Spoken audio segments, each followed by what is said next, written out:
Isa ka rin ba sa mga gustong maka-experience na umuwi ng Bicol? Ito nga lang yung mga unang dapat mong gawin. Pupunta ka lang dito sa SM Center Pulilan at dito ay sasakay ka lang ng Baliwag Transit papunta naman ng Cubao. Syempre kailangan excited ka at required din na may dala kang manok. 92 pesos nga pala ang pamasahe papunta ng Cubao. At dahil may kalayuan nga ang Bicol na inaabot ng 8 hanggang 12 oras ay mas pinili na natin yung night tour para naman malamig at masarap yung ating biyahe. Ginhawa nga rin ang biyahe kapag gabi at wala nga ganong traffic. Ayan, kapababa nga lang natin ng bus at nandito pa tayo sa Baliwag Terminal dito sa Cubao. Lilipat lang tayo dun sa kabila para makasakay na tayo doon ng papuntang Bicol. Tatawid ka nga lang ng footbridge along EDSA tapos makikita mo na yung terminal ng Superlines na halos katapatan lang din ng terminal ng Baliwag Transit. Ayan, dahil inagahan nga natin yung punta natin dito sa terminal ng Superlines kasi 4:30 alis na itong biyaheng pa-Jose Panganiban, kaya mas mainam na rin yung maaga para maaga tayong makasakay.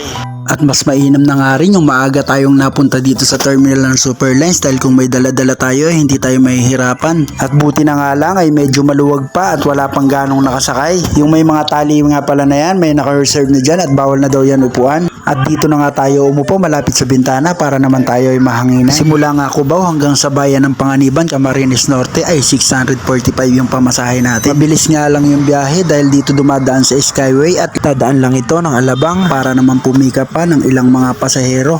Ang sarap nga rin naman talagang dumaan dito sa Skyway dahil walang traffic at dire-diretso yung biyahe natin. Sobrang kapaki-pakinabang nga at napakaganda ng proyektong ito dahil mas mapapadali at malaki yung naitutulong sa mga pupunta ng Laguna, Batangas at Quezon. Dahil medyo malayo-layo yung ang Bicol ay inaasahan natin na umaga na ang dating natin doon.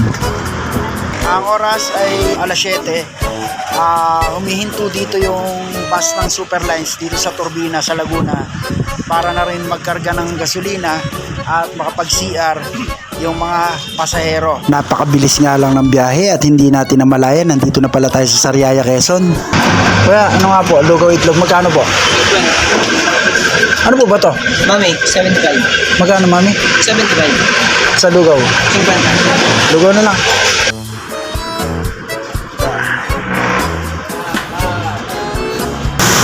Nasa Sariaya na nga tayo. Ito yung pangalawang stopover para kumain ng hapunan yung mga pasahero. At syempre tayo, kakain din tayo. Lugaw lang yung kakainin natin. Ito, lugaw tayo. Yummy!